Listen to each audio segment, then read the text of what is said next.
To the latest event in the USF Visiting Artist and Scholar Series. I am Neil Bender, Assistant Professor of Painting and Drawing here. Tonight's event is co-sponsored by the School of Art and Art History, the IRA, Institute for Research in Art, which is CAM and Graphic Studio, with funding from the Stuart Golding Endowment for Modern and Contemporary Art. We have two more events this semester, Miwan Kwan on March 1st and Zoe Beloff on March 19th. I'd like to thank Dean Jones, Wally Wilson, Margaret Miller, and Tony Palms, Alexa Favada, Don Fuller, Greg Madison, and Ethan Krushka with their help with the events tonight. At the end of his book, Rhythm Science, DJ Spooky rues on an old adage about the process of writing. Make the people think that they think and they love you. Actually make them think and they hate you. Dave Hickey actually makes you think. And you may not like it at first, but I tend to find his words resonate long after the initial encounter. Air guitar came out at the beginning of my graduate education, and I can't imagine art discourse without it. My copy is written in, beaten up, folded, and dog-eared to death. It is eloquent and bare bones simultaneously. One reviewer stated that his writing, quote, supplies the kind of encouragement troublemakers might need. In writing on Liberace, he dropped the bomb that still detonates each time I read it. Bad taste is real taste. Good taste is the residue of someone else's privilege. Dave Hickey is a MacArthur Fellow, and he received the Genius Award, the money from which he spent on moving from Las Vegas to California and back, paying off his wife's education loans and buying a new car. He's written in every major magazine you can think of, on everything from Why Art Should Be Bad to the Carousel of Progress at Disney World. He's written monograph essays on Warhol, Lichtenstein, Terry Allen, Larry Pittman, Bridget Riley, Robert Gober, and others.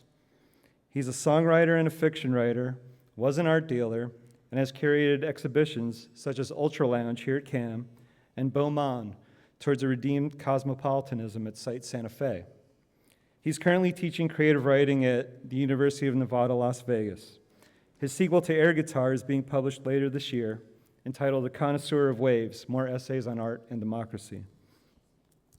In a recent radio interview in Vegas, Dave commented on art and education, saying it's, quote, a very specific relationship. You don't get the education and then go look at the art. You look at the art until you respond on your own to something, and then you go find out about it. Education is second. The authoritative experience of art is first for you. That means nobody should be able to tell you what's good.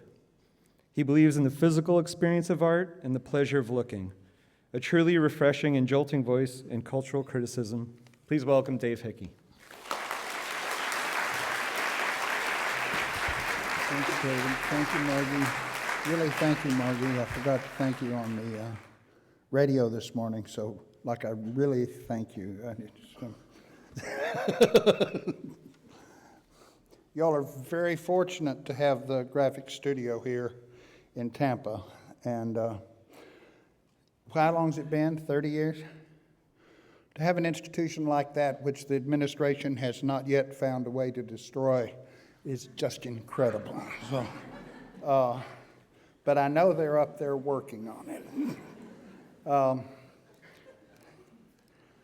I've been thinking lately, perhaps because of the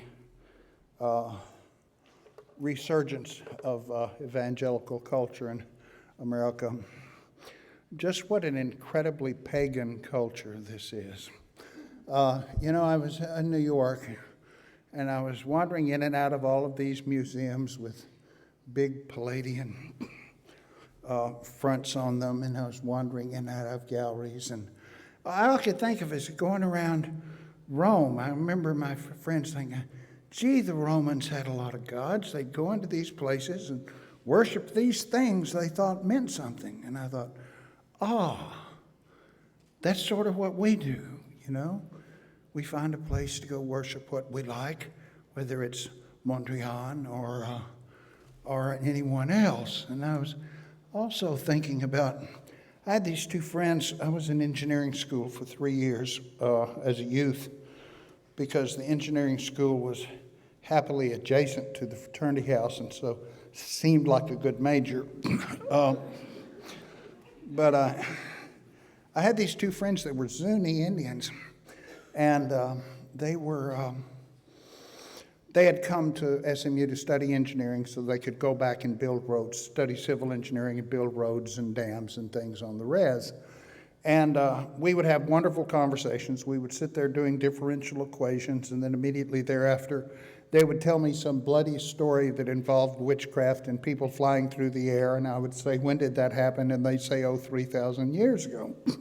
And so basically, my two pals were from, I would say, different ends. We were from different ends of the gene pool.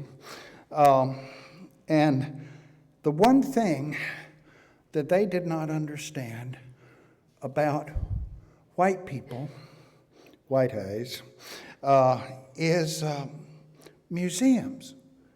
See, why do you have museums? You know, and I say, well, to keep the sort of stuff from our culture in. He said, you mean you have new stuff for your culture?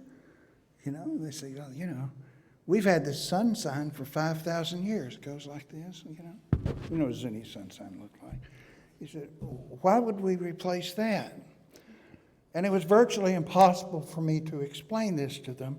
They could not imagine some young sort of hip-hop Zuni coming in one day to the tribal elders and saying, okay, man, look, we take the sun sign and we go, like, is that cool or what? You know, so what I'm saying is that the mysterious thing about Western art is its historical narrative. In other words, styles change. You know, this is really an amazing. You know, in the history of art, not many styles change. You know, Chinese painting has rules that again are 6,000 or 7,000 years old, and they're still adhered to. And I think what most of us that do this business recognize is that this change has to do with the fact that we live in a commercial culture, that things turn over and that things change and that competition generates innovation, et cetera, et cetera. So we have this peculiar kind of discourse about beauty, about value, that is almost totally tied and only flourishes in cosmopolitan commercial cities. Even in a place like America, if you want to find art, you have to go to some place where they respect commerce, because if they respect commerce, they're interested in something new. And if they're not interested in something new, you just should not worry about making art. Do you understand? You could make the newest thing in the world in Omaha, and I can promise you nobody would notice. And if they did notice, they would deal with you. And so, you know, the discourse of art really requires an incredibly cosmopolitan and dynamic system. It requires a cultural environment that validates change and likes what's new. Now, I want to talk about the return of the art fair today, but I want to start off and just offer you one of the little pieces of wisdom one acquires after about 40 years of this crap, and which is, nothing drives the art world but ennui. Nothing drives it but boredom. We look at stuff until we're bored with it, and then we want other stuff. Not only that, we don't want other stuff that's sort of like the stuff we're bored with. We want the opposite stuff. Do you understand? So if you're an artist and you're trying to make some sort of theoretical decisions about what you might do with your art, the best thing for you to do is to localize all the most fashionable art in the world and do the opposite. That's Thomas Carlyle said that, but he's dead. So in other words, we're living in a world which is driven by these fluctuations of interest, because art doesn't do anything. And if something doesn't do anything and it's boring and it's not the government, then what in the hell do we have it for? You understand? So that this means that the fashionable is invariably replaced by the unfashionable. This is one of the reasons I think that we can see how the 20-year hegemony of the biennial. Y'all remember biennials? A biennial is like when you go to some city and you consult with the tourist board, you get a bunch of tax breaks, you get a space, the cultural attaches from every country in the world flies the curator around anywhere they want to go gratis, gets them hotels in Denmark with a little balcony and a brandy snifter with a camellia in it, takes you around, shows you a lot of government-approved art.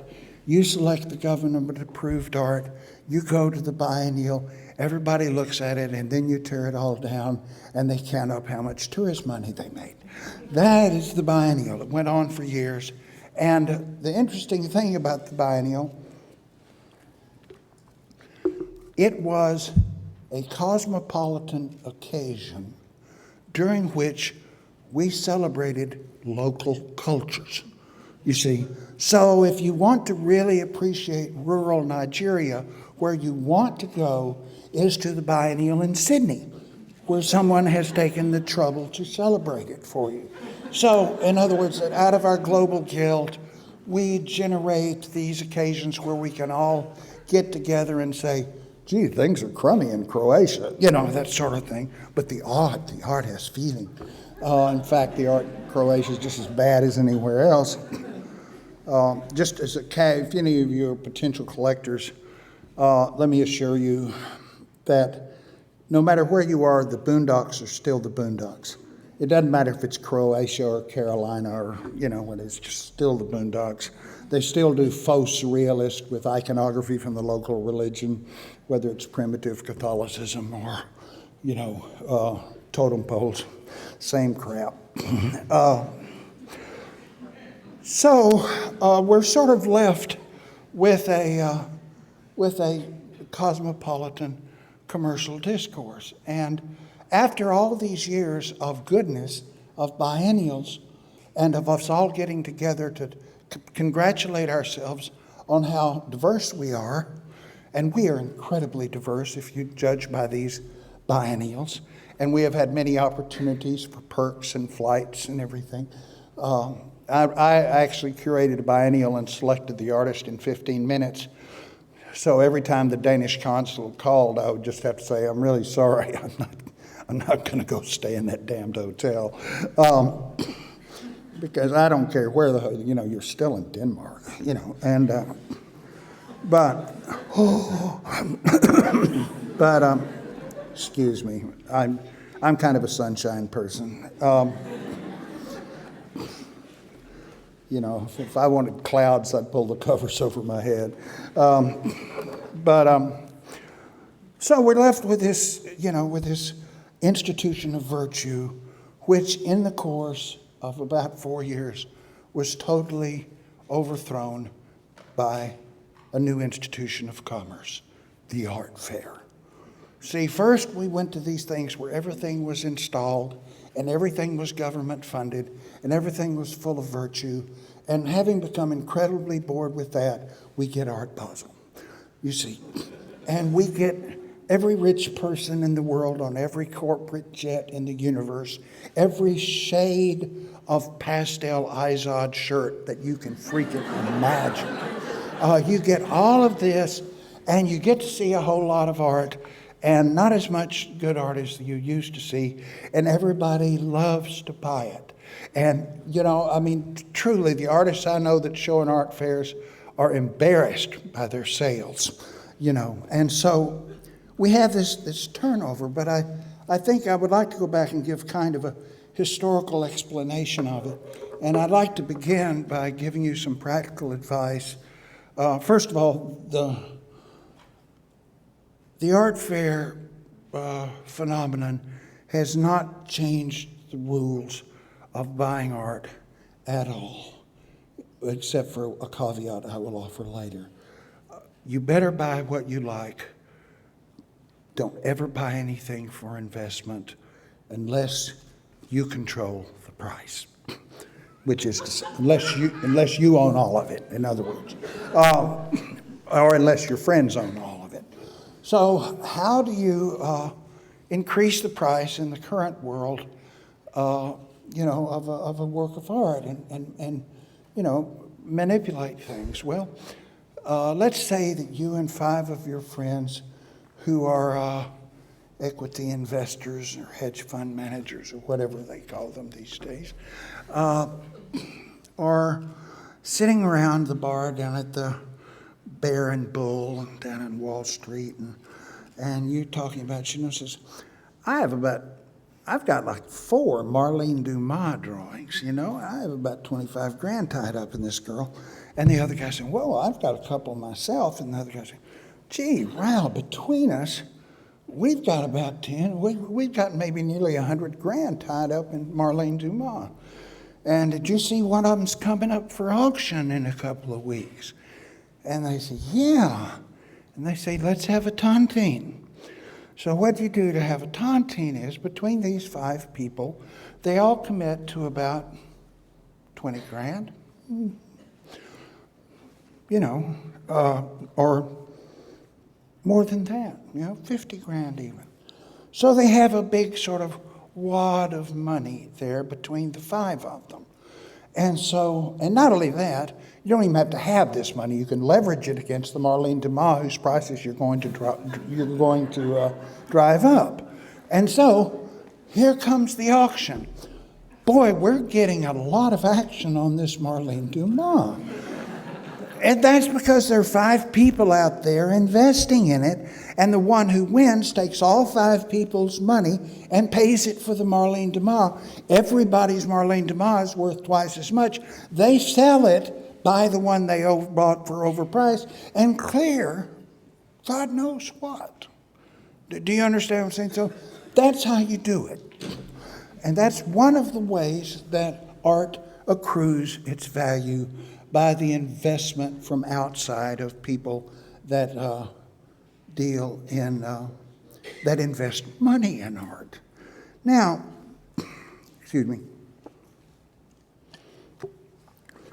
evil capitalism,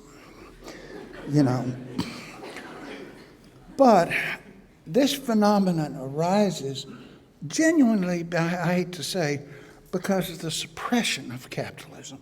Because the commercial art, the art world in which I came into in the 60s, which was about, as I've said before, about 5,000 heavily medicated people with sort of uncertain occupations.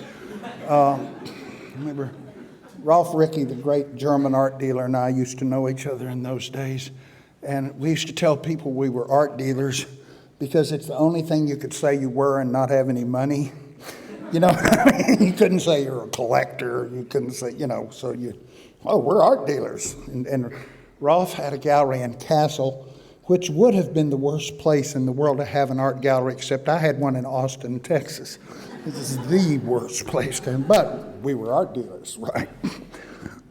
Anyway, the art world at that time operated on a purely commercial model, which is, if you have any power or you acquire any power, you try to destroy your enemies and you wish your view to prevail.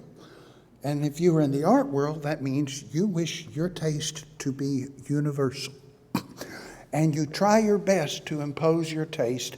And for a short period of time, if you are Mr. Simon at the Museum of Modern Art, or Marsha Tucker at the Whitney, or myself with my gallery, or Leo Castelli, or Phil Leader, who ran an art magazine, you won. It's like you were God.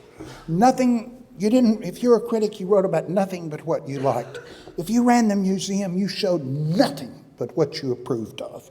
If you ran a magazine, you didn't publish anything about crap you hated, right? Because you won. And then 4 years later, there was a revolution, a catastrophe, and you were all thrown out. And all your favorite art dealers totally changed, you know. You would go into an art dealer that last year when I was a kid, you'd go in and it would be all Jack Torkov, and you'd come in the next year and it would be all George Rickey. You said, whoa. And so then the whole art world would change. We'd have new collectors. We'd have new museum directors. We would have new curators. We would have new artists. We would have new dealers. We would have new everything. And they would be totally in control for about 4 years. And then, wow, they were wiped away. And all of your favorite post-painterly abstractionists were teaching at Colgate, or worse things than that. Do you understand? Living in faculty housing, you know, trying to find a place to do their 40-foot canvases. And so all of us, and some of this comes out of a conversation I had about Serra, who's my almost exact contemporary. And so we grew up looking at the art world, sort of trying to get in it and around it. So here came the abstract expressionists. Oh my God, for 4.5 years, they were gods. And then you turned around one day, and it's all pop and techno. And it's all pop and techno and minimalism. And then for about 4 years, pop and techno was gods. Anybody could have sex with anybody if they were pop and techno. It was so incredible. And then, boom, all of a sudden, everything is post-minimal. So it's Bruce Nauman, it's Richard Serra. I'm suddenly getting work as a critic. John Baldessari, you know, things like this are happening. Peter Sheldall even had work. We were all trashy young upstarts who were getting to be. So, about 1969, all of this particular generation of which I was part, we became gods. We have been waiting for the subsequent 40 years to be thrown out. Do you understand? We watched all the AE people get thrown out. We watched all the pop people get thrown out. We watched ourselves gain power in the same way. And what happened? Nothing happened. We've had post-minimalism for half a century. This means post-minimalism outdates the Caravaggiste. Do you understand? This is an incredibly sustained situation. Now, how does art maintain its value? It maintains its value because everybody is taking a risk. The editor of a magazine takes a risk by publishing only the art of the people he cares about. The whole idea of approaching Phil Leader with a story about Gabriel Lederman, you know, or something like that, or you know, was unheard of. The critics made their reputations by being right. You know, my whole reputation is based on the fact, as a critic, because I was writing about Ed Ruscha and Jasper Johns and Ellsworth Kelly when they were dog poop. You see, and so I can be considered a bankable critic because I wrote about this dog poop that's now worth a lot of money. All of the critics, all of the dealers, all of the museum curators. How did Marsha Tucker become famous? She became famous for putting up a Bruce Nauman retrospective in 1969 that everyone hated. I mean, they really hated it. And Marsha became famous because Marsha was right. And I was right for writing about it. And Phil was right for publishing an essay about it. And Leo Castelli was right for showing it. So we were all right. But the point is, if we had been wrong, we would have been screwed. Do you understand? Classic example. Y'all heard of Ivan Karp? Ivan Karp is an art dealer who was Leo Castelli's partner in his gallery uptown. And Ivan and Leo were the greatest art selling machine in the world, because Ivan was your basic Brooklyn Jewish sales guy. He would grab you by the shirt, like this. And so, as Leo explained to me once, he used to tell me things when I was a dealer. He would give me advice, and he would call me David. He would say, David, to have an art gallery, you must have a poser and you must have a closer. I am the poser. Ivan is the closer. And so I actually saw this in action one day when we're in the gallery, and they have up these really early Roy Lichtenstein's little pictures of like baseball mitts and little explosions. They're about like this. They were on sale for $500. And Ivan had this guy by the arm, and he was from Iowa, and he was saying, you're going to be the first one in Iowa to have the work of this great new American painter. And he was selling it, and the guy was standing there stunned looking at this baseball mitt. And Leo comes cruising through in his Austrian three-piece ultra special suit. And Ivan says, Leo, we got to get this guy to get this painting to Iowa. And Leo says, oh dear, Ivan, the princess has a hold on that one. And and at this point, the guy from Iowa never says another word. Leo and Ivan have an argument about whether this painting should go to Austria or to Iowa. And amazingly enough, Leo says he'll find another painting for the princess. This guy buys this damn painting without ever saying a freaking word. And that's why I became an art dealer.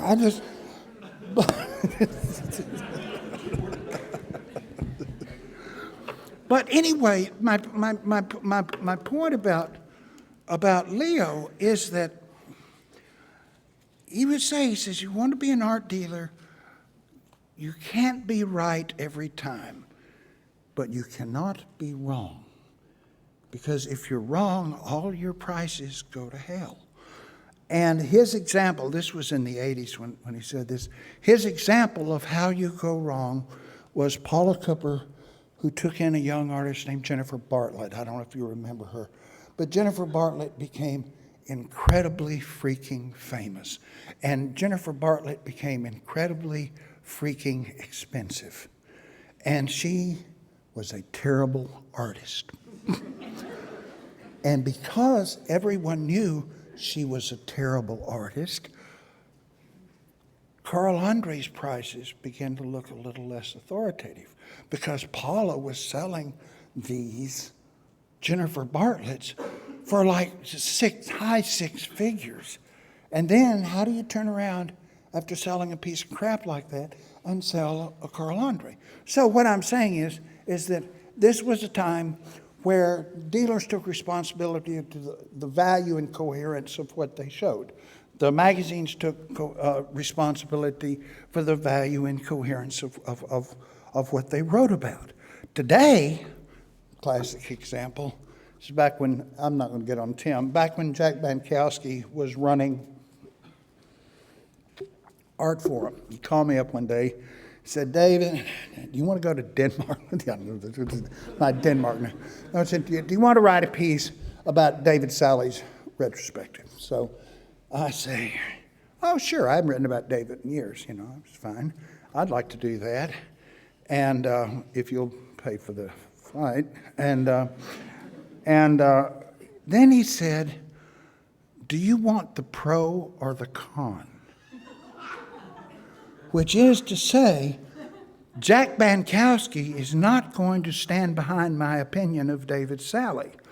He's going to get somebody like Jed Pearl or something to say exactly the opposite of what I'm saying. So he'll have the pro and the con, and he'll be clean. Do you understand? So Jack can continue to be the editor of Art Forum. And then all of a sudden, dealers started doing that. So you walk into Andrea Rosen and you look around and she'll say, and here's our Iranian minimalist and here's our Berlin pornographer. And here, I was like, you get one of each in all these places, right? So when the new Museum of Modern Art opened, did you look at the reviews of the new museum? Not one magazine published one review. The New York Times magazine published 8 reviews. I mean, they had their butts covered from here to Alaska. That is, they had every shade of opinion about that monstrosity. Oops, that wonderful building. Excuse me, I have to do my own pro and con here. Covered. Now, what does this mean? What does it mean when the magazines will not invest in good art, and that you can't trust them? What does it mean when critics don't even invest in good art? Now, the way you can tell that critics don't invest in good art is because today we don't talk about whether it's any good or not. We talk about the creation narrative. Well, this work was made by beginning with a small picture of Barney Google, and the story, the image of Barney Google was then blown up 15 times. Jell-O was poured over this. Then the entire thing was sprayed with a machine gun. The Jell-O drips through the canvas.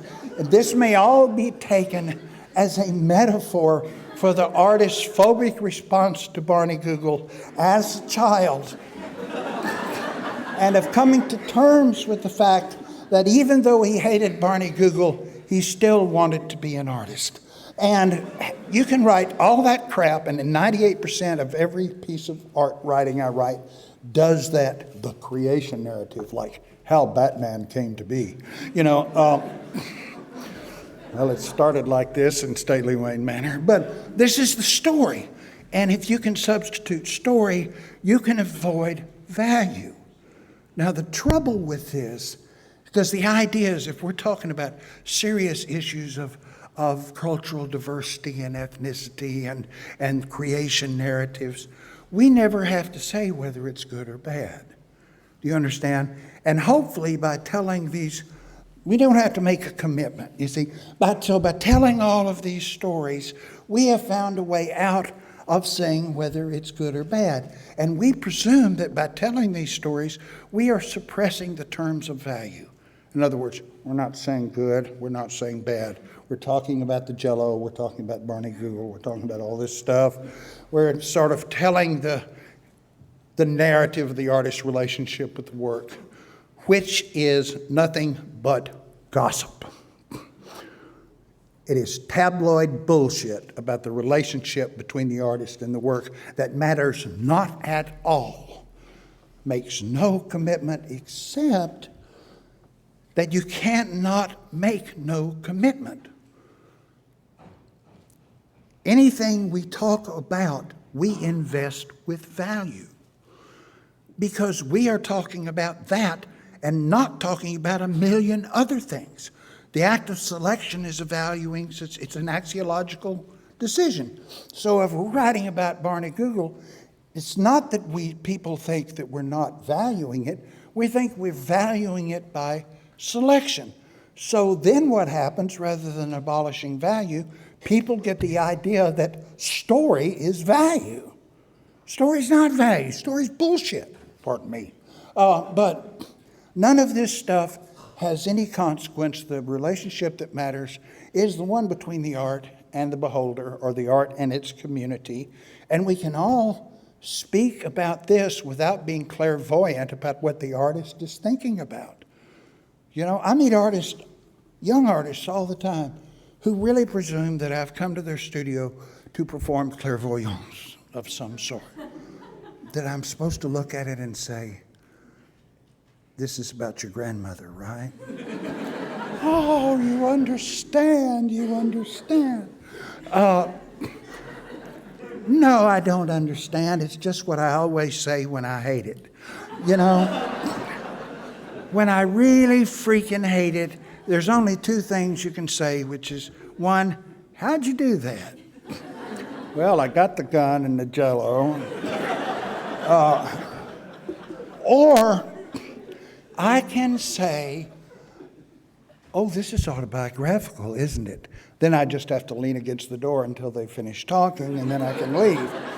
But none of these things have anything to do with anything. Now, what happened in the 70s is that we replaced this catastrophic culture with what amounts to a civil service. So people looked around and said, Jesus, everybody gets fired every 4 years. I'm going to get tenure. Now, once you have tenure, you're in forever, you know. Gee, everybody gets fired every 4 years.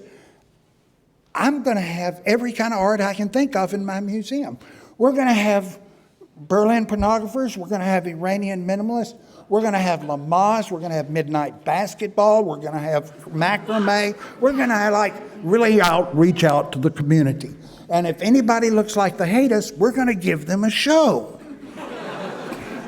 And thus, Kathy Halbrecht has reigned over the Walker since time immemorial. Because every time somebody looks cross-eyed at her, she brings Bill T. Jones back down there. But you know, Bill T. is a wonderful artist. But my point here is that all of this decision-making, this investment in value, meant that everybody got fired every 4 years. Nobody's been fired for years in the art world. Same freaking art dealers for 30 years. Same damn critics. You know, I'm still a respectable critic. You know, I should be growing roses, you know. Look at this. This is a special American Beauty. Notes that, you know, I mean, that's what I should be doing. I'm too old to be in Tampa. So imagine, okay, then, so the magazines aren't making commitments. The galleries aren't making commitments. The critics aren't making commitments. The museums aren't making commitments. Who's making commitments? A bunch of demented collectors. Right. Now, we love collectors, and I actually love collectors a lot because, honestly, they're just as weird as artists. You know what I mean? I mean, one at a time. Any collector is easily as crazy as any artist, and I like crazy people. So I'm on their side.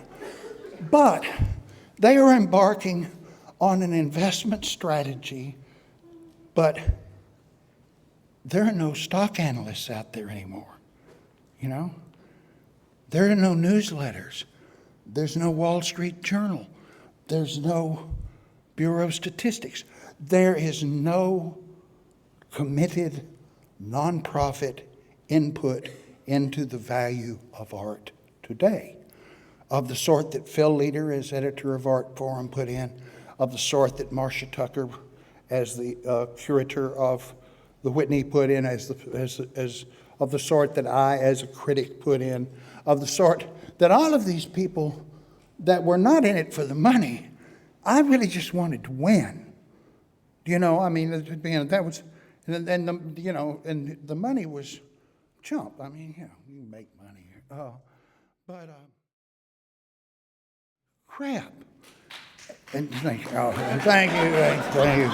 you. That's called playing to the crowd, sucking up to a bunch of adolescents. But it has created,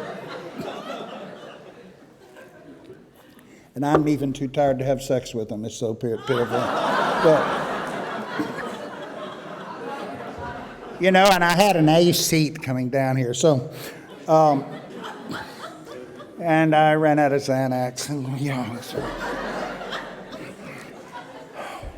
But we have this art fair scene, which if I were 25, I would love it so much.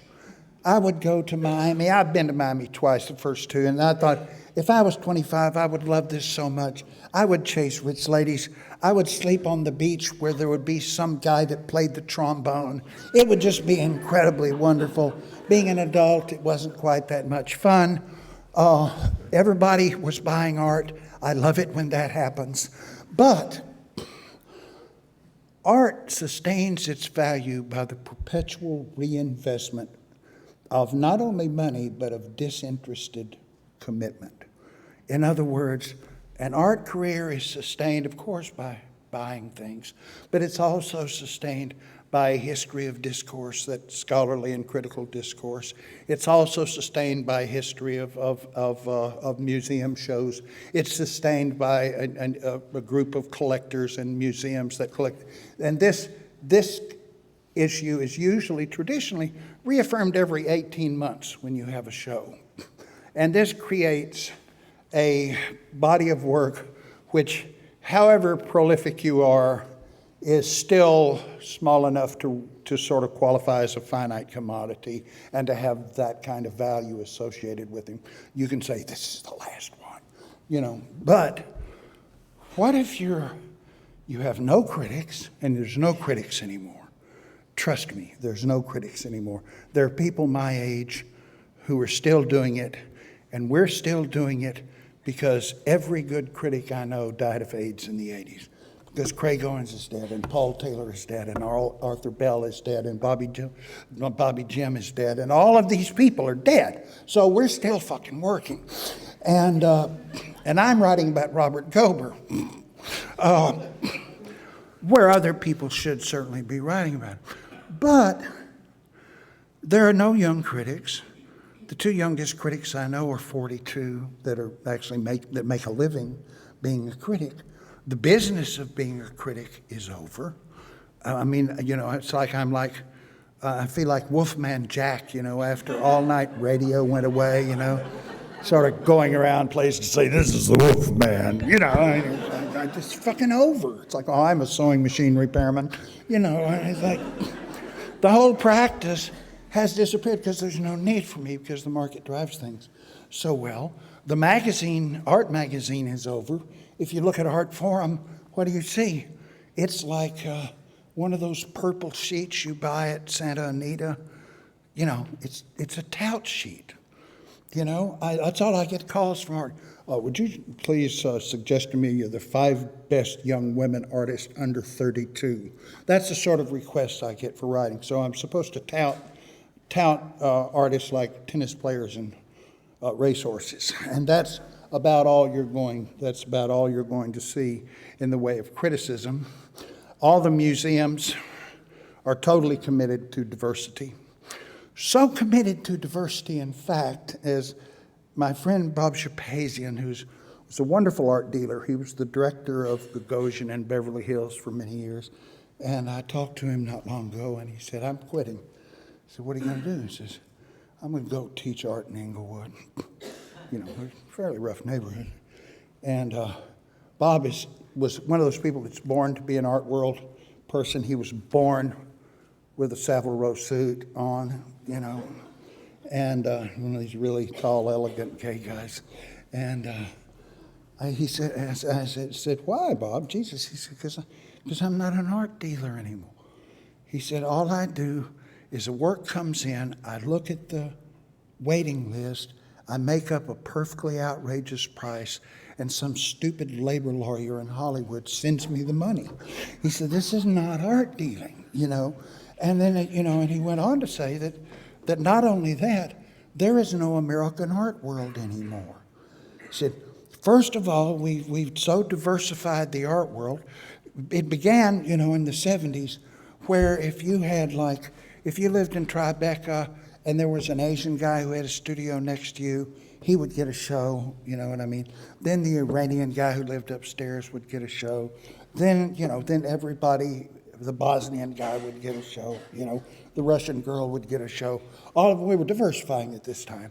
So then we had this mass flux of diversity from basically immigrant artists who had immigrated from other places that were more exotic than America. And then we couldn't even do that anymore. We need real Chinese. You know what I mean? I don't want these sort of immigrant Chinese. I want a real Jap. I don't want no Nisai over here. I want some real Bosnians. So all of a sudden you have all of these, this works.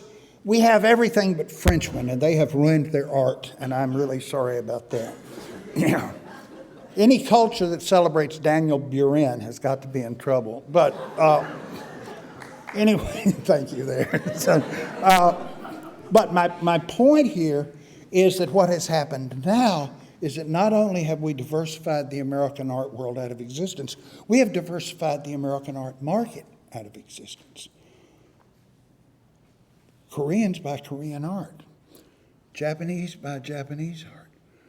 French people buy German art, because there's no French art. But,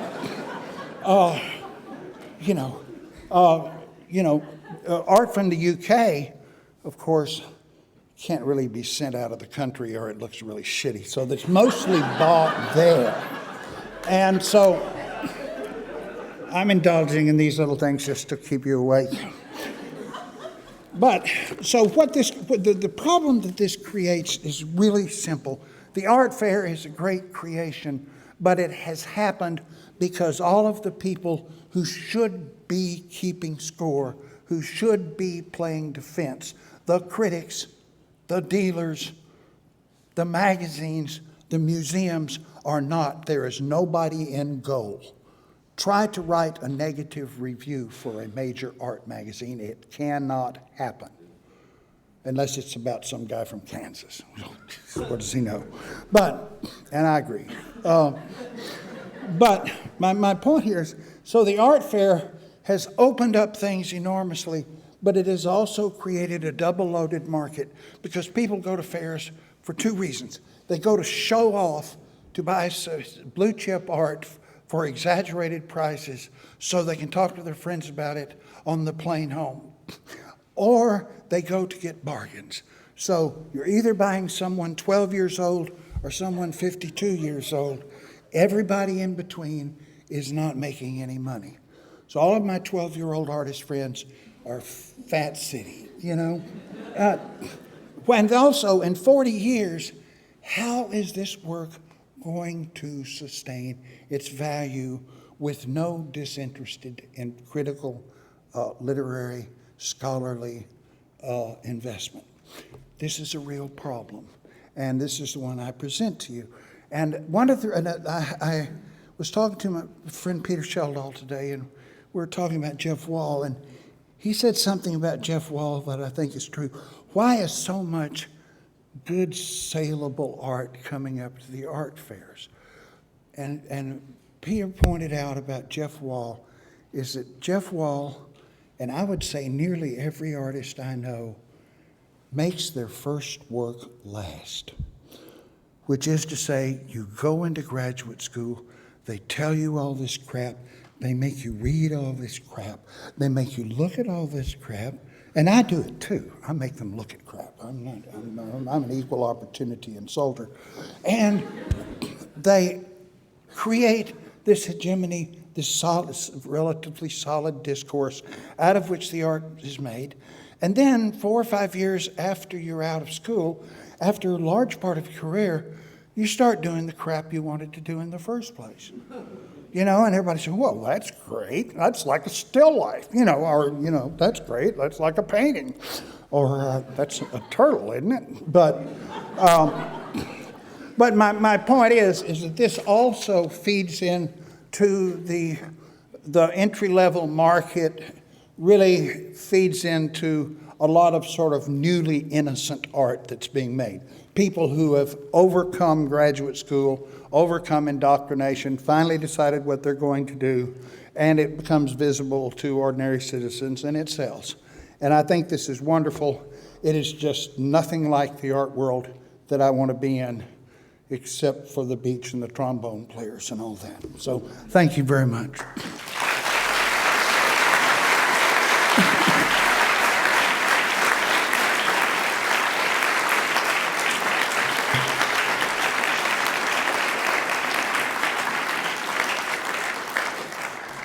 Sorry, I got sidetracked onto my Leo Castelli story. Do you have any questions? I'll be glad to respond as best I can. Yes, sir. Do you agree that each piece of art is a creation of a piece? A creation of what?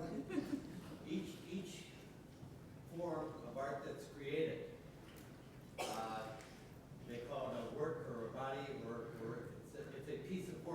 Right. And so I see each piece of art as a creation of peace, and war is the spoiler and the destroyer of art. Work is? War. War. War is the destroyer of art. Well, I don't know if it destroys it. It sure redistributes it. You know, I mean, Hermann Goering ended up with a lot of really good paintings. But no, honestly, peace is the best, probably the optimum condition under which art could be made. I have been doing this a long time. I have almost no examples of suffering creating good art. No, actually, now that I think, I don't know. Usually equanimity creates good art. And also hunger. You know. And also the desire to get girls, or boys, or both. In other words, I think a lot of wonderful things are made for really terrible reasons. How else could Chuck Close exist? But, What do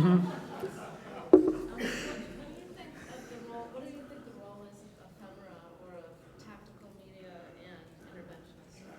about of who? Interventionist art, tactical media artists, critical art ensemble. Well, I generally think everything is okay. What I mean is, I don't think there is a role. I think art is like not art history. As I said, it does not progress in any sort of stochastic process. It is a catastrophic sequence of events, you know. So you say, what do you think about the situation? Can't do without them. Don't want to look at them. You know, I mean, it's my personal taste. You know, what do we think about Guy Debord? Incredibly influential, almost absolutely wrong, I think, you know.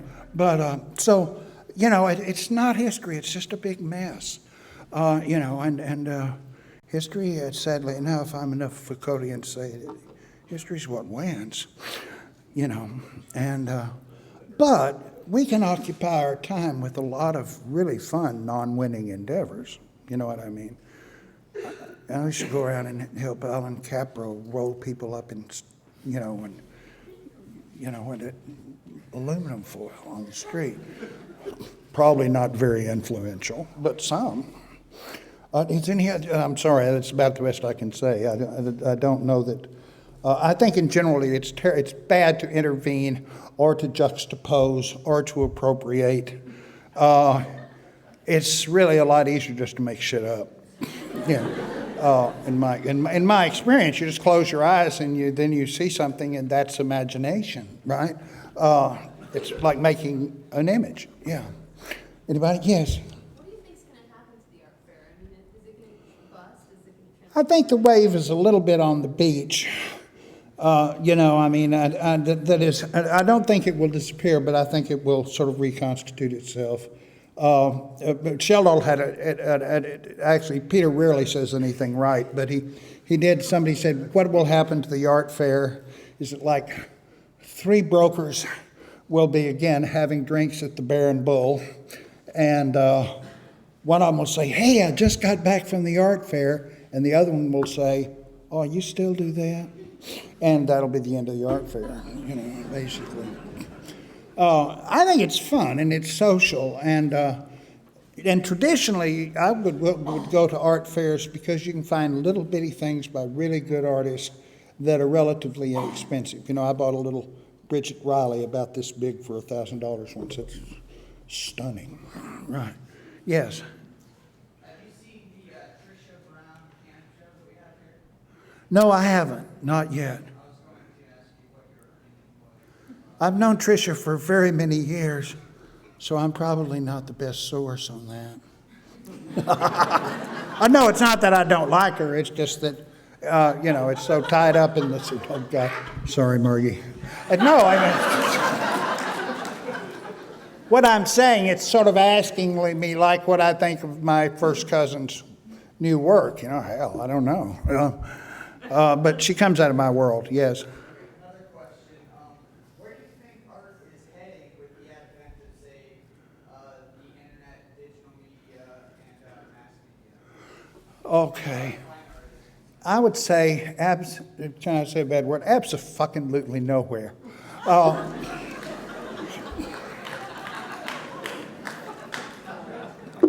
Right, LOL, right.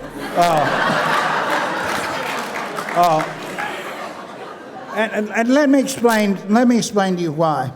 Because the relationship of art to technology has traditionally been a dialectical one. In other words, I tend to think that art gives us what the culture takes away. So if you look in the 50s and 60s, what you see is a black and white graphic culture suddenly invested with, late AE, minimalism, all this color, all this display. By the end of the 60s, all of America looked like pop art, and what it was really stupid, so that the rise of conceptual and post-minimalist art was a perfectly natural thing. I think the first show I saw, this is really weird, with a lot of writing on the wall was by one of the worst artists in the world named Bernard Venet, but he had Paula Cooper's, wall all covered with text. The first time I saw a website, which was quite a while later, maybe 20 years, I thought, oh God, Bernard Venet. Which is to say, I think that basically technology lags behind culture. And so, and also technology gives us what culture takes away. Late 60s culture took away any intellection, and conceptual art gave it back. Now intellection has triumphed, the text has triumphed, the word has triumphed. If I were going to say what art should give us back, is a little haptic, tactile, fractal.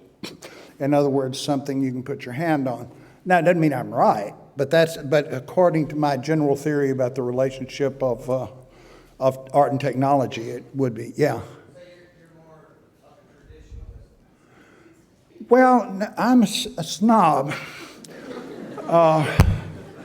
I don't want to go onto an art website and see some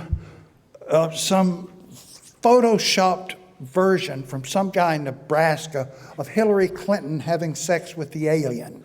I mean, that's not really my idea of fun. I think probably Nebraska can do without advanced culture for a while.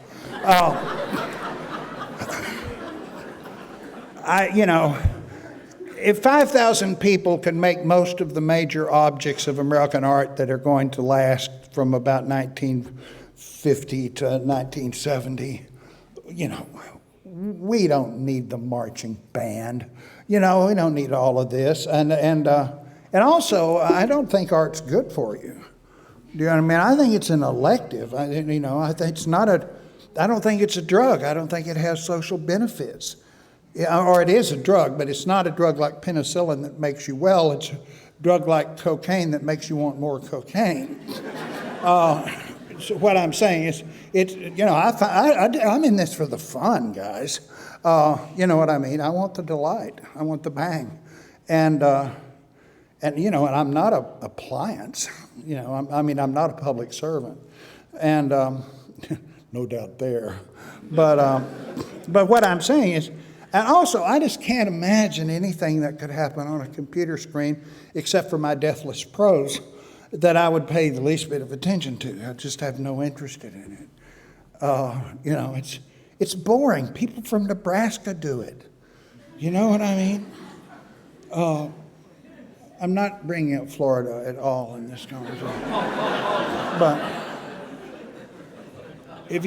But you know what I mean? It's like, okay, let me offer you this.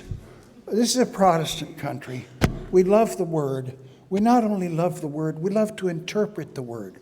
We like to read the Bible or the text and discover the meanings behind the text. We are into deep reading, into exegesis. We don't like pictures.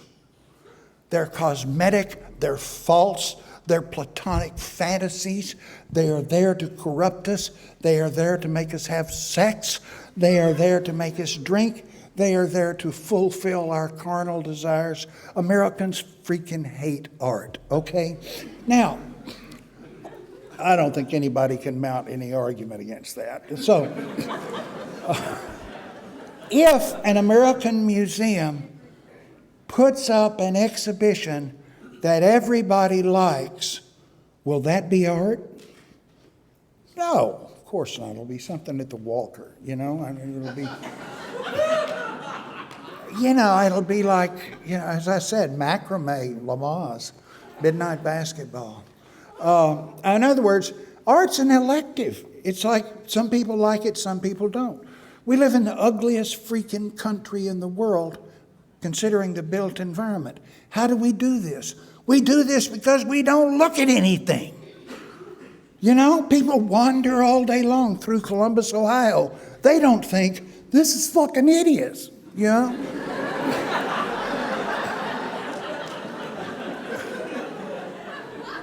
But I do,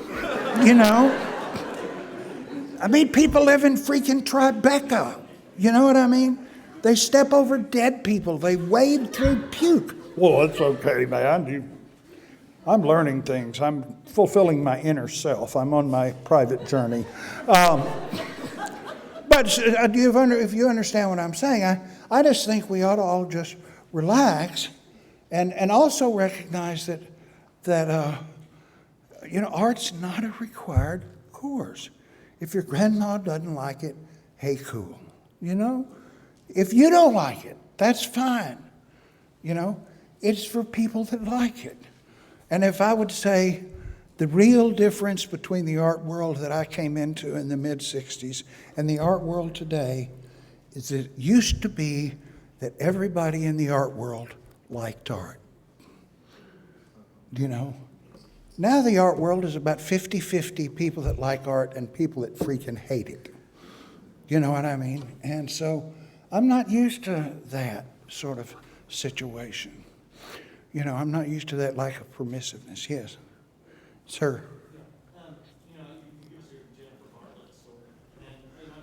Sorry about all of you that own Jennifer Bartlett, by the way. I'm thinking about young Columbia graduates selling or going to auction off for 6 figures.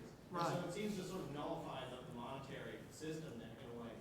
Why haven't we risen to the challenge and found a way to meaningfully compensate artists that doesn't so easily equate to money? And I guess, did Robert Longo screw us by getting the chance to make a movie and they come with any money? I mean, what can we give artists besides money? Sex? There's nothing but and this is something I actually tell my students. The world can give you nothing but money and sex. It can make you feel good about yourself. People ask if I get up, somebody told me I was a celebrity the other day. I said, yeah, if I stood out in front of Barbara Gladstone wearing clothing I had worn to be photographed in, people would give me little pieces of paper. That's the extent of what fame matters. It doesn't, if you're a loser now, you're still going to be a loser when you're a famous artist. You know what I mean? And all of the winners that I know have been winners from the first. Ed Ruscha was a winner winning in 55, okay? And so I don't think, you do it for money. But you also do it, as I say, for the sort of intellectual reason, to have your views prevail. You want the world to look more like you like it, or at least some parts of it, Why did Andy Warhol do it? Did he do it to raise gay consciousness? No, he did it to make the world safe for Andy. It's a perfectly rational reason. And I don't knock money because not having it is not fun. And also I think that, I proposed to an academic gathering of the chairs of art departments once that since the artists on their faculty were paid by the state owned that art they made. And therefore, the artists should all take all of their art, give it to the state, that the state could distribute it among the citizens that pay the faculty's salary. This makes perfect sense to me. If it were a corporation, that's what they would do. They would take what you invented in the lab and they would appropriate it. Now, do you want that? I do. You see, I think that we should all, if we're better than money, give it away. and you will discover that it's easier to sell. Did you ever try to give somebody a work of art? Yeah, well, you know, if you're not Richard Serra, don't come to my door. You know, I mean, it's like, you know, you got to sell it. Things change because this is a commercial culture. It has turnover. We're driven by boredom and ennui. You know, we're not Zunis. You know, what if the Zunis had taken over the world in What if the Zunis had taken over American culture in 1958? We'd all still be looking at Al Leslie's. You know? We'd all still be looking at really hideous late de Koonings, middle de Koonings. You know, what would we do? You know, we would be really bored, which I think has a lot to do with problems on the Zuni reservation. Yes? I really want to thank you for your input on terms of capitalism and money when it comes to art, because I feel like in order to make art, it takes money to do that. And I think that's a really big issue with academia, is that professors don't want to acknowledge that fact. So I really thank you for addressing that. I really do. Well, the thing is, you're dealing, and I say this with the utmost generosity. I have known wonderful artists who teach. Teaching art means an enormous sacrifice of your own career. And it really means you give it up. Because if your dealer calls you during finals week and says, I need 3 paintings, he's not going to get it. You're not going to have a dealer. But you're going to have a better house than almost any artist I know in New York. You know, my colleagues at UNLV live better than Baldessari. They live better than David Reed. They live better than anybody I know. The guy that runs the print freaking department has a swimming pool, a studio, 3 cars, 4-bedroom house. I'd never heard of that crap until I started teaching school. You know what I mean? That is, you know, you just got this fat city, and then everybody complains that they're not Richard Serra. Duh. But also, I think that one of the problems, and I think students should recognize this, and most artists that teach recognize this, is that artists that can work in the marketplace are by their nature gregarious. They don't mind standing at a party. And most of my colleagues with whom I have taught over the years in universities do. They don't like to go to parties. They don't like to chat. They don't like to talk. They don't like to have lunch. They like to do whatever it is one does if one doesn't do those things. And but in other words, I think that universities tend to attract people who are less instinctively gregarious, and because not being gregarious is a real deficit in the art world in general, which is actually a big public conversation. So anyway, we through. Y'all can start sneaking out. I'm through. You can catch me outside and tell me what you really think. Thank you.